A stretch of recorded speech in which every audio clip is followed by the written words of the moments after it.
Welcome to the Deep Dive. Today, we're embarking on a really remarkable journey. We're unpacking the incredible life and, well, the profound wisdom of Dr. APJ Abdul Kalam. It's all told in his powerful autobiography, Wings of Fire.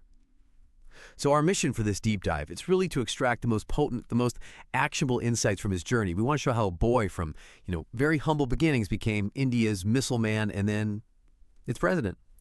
Yeah, this isn't just a biography. Think of it more like a practical blueprint for resilience, purpose, and self-belief. There's so much here for you to explore and maybe even apply.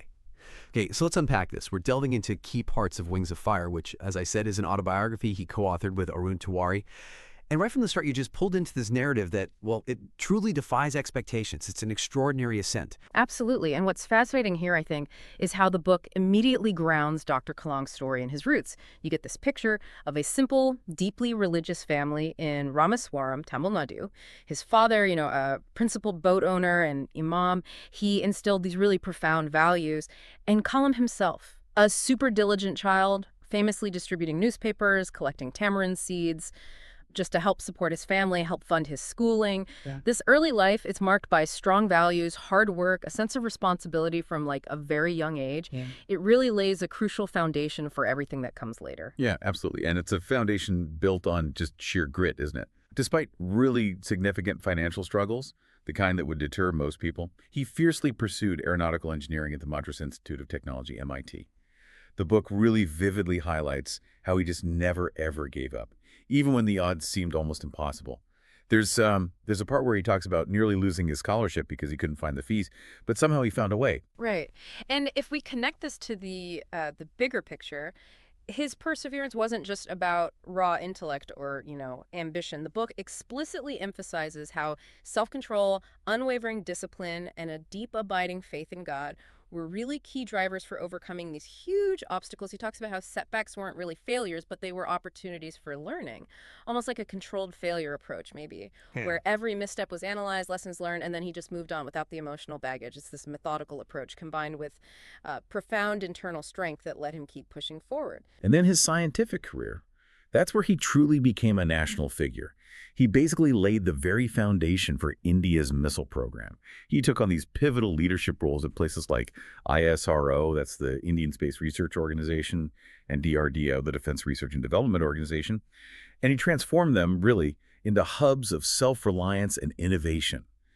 We're talking about his key role in developing critical systems like the SLV-3 launch vehicle. That really put India on the space map. And, of course, strategic missiles like Agni and Prithvi. And this brings up an important question, right? What was the impact beyond just the tech? Well, his leadership in these programs, it marked a truly historic step towards India's self-reliance in critical defense and space tech. The book shows how he rallied scientists, engineers, instilled this sense of collective purpose. He proved what India could achieve on its own terms, often facing immense international pressure, sanctions even. So it wasn't just about the tech advancement. It was about fostering this powerful national vision, building indigenous capability. It inspired a whole generation. And here's where it gets really interesting for me, because the book isn't just a chronicle of science and tech. Not at all. It delves deeply into his profound spirituality.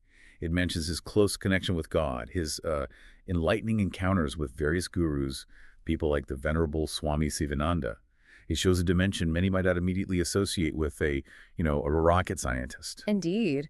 The book reveals this unique, truly syncretic approach. He saw absolutely no conflict between science and spirituality. For Kalam, it seems God's creation was revealed through scientific laws. And his interactions with figures like Swami Sivananda, they didn't just deepen his personal faith. They also provided a sort of moral compass for his scientific work.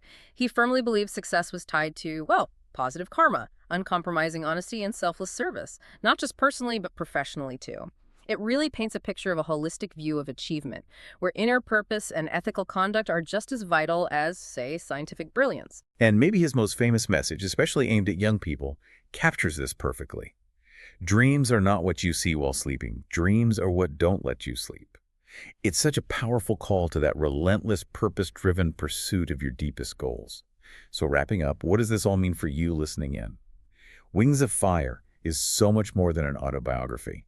It's this powerful narrative of hope, self-confidence, and just sheer hard work.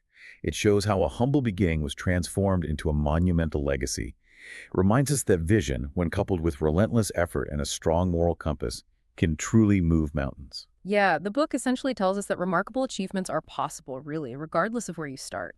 If you're fueled by an unwavering spirit and a clear, compelling purpose, it definitely invites you to consider what specific dreams are keeping you awake. Not just literally, maybe, but metaphorically. What's driving your decisions and shaping your path forward?